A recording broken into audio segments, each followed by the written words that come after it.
Hoi. Het is het Valentijnsdag en wat Valentijn zei vanzelfs rozen. Ik ben hier in de Westerheen. Ik zal eens even zien wat voor een speciale Valentijnsboodschap de meesten hier hebben voor haar liefde. En of er nog wat romantiek in zit hier. Nee, ik ben net romantisch. Ik neem nooit bloemen of zo voor haar mee. En, nee, dus je zou denken, ik word een hoorwaarde. Mijn vrouw zoekt die roos aan natuurlijk. Want is zij al lang jouw Valentijn?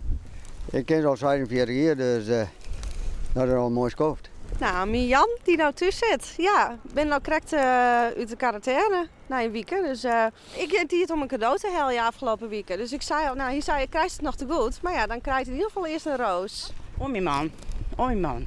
Want die had van vreed op zaterdag een zware ongeval gehad, is in het ziekenhuis rekken. En dat liep net goed. Het had heel slim lieken. Zo, ik ben blij dat jouw Valentijn weer thuis hebben, mijn Valentijn. Heel blij dat er thuis is, ja. Dat is jou ook een om je man. Dat ze dat wel verdienen, vind ik. Hast je een leven met hem? Ja, zeker. Heel lief. Ze doet altijd alles voor mij, dus deze verdient wel een mooi roosje. Hast je ook een Valentijn? En wat maakt het heid van levenheid? Als die gewoon leven is en zo. Ik zoek wel mijn vriend Jan, mijn Valentijn, ja.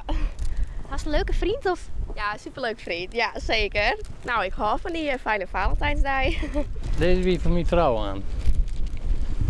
En het bloemke dat wij ook krijgt doen hebben, voor waar is dat? Hier denk ik naar mijn vrouw dan. Dus jouw vrouw wordt je dubbel verwend, of net? Ja. Ben je hem al lang together of?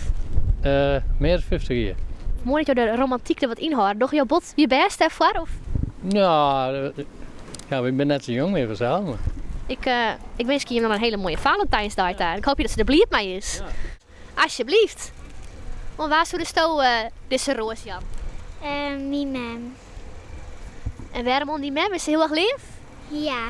Ik woon eigenlijk wel om mijn man, ja, maar ik had ook een vriendin die hem eigenlijk ook wel heel... die hem ook eigenlijk wel verzinnen. Zij is al een schofje thuis en niet dat ze een beetje in de lappenmand zit. Ik hoop dat het haar wat opvrolijkt. Dat denk ik vast toch. Jawel, ik ga vast wel een plezier mee. Mijn heid. Ja, hast du zo'n levenheid? Ja, heel lief. Je had een hartenbroodje voor me gekocht. Een hartenbroodje, zei je? Ja. Dat is een broodje met roze chocolade erin.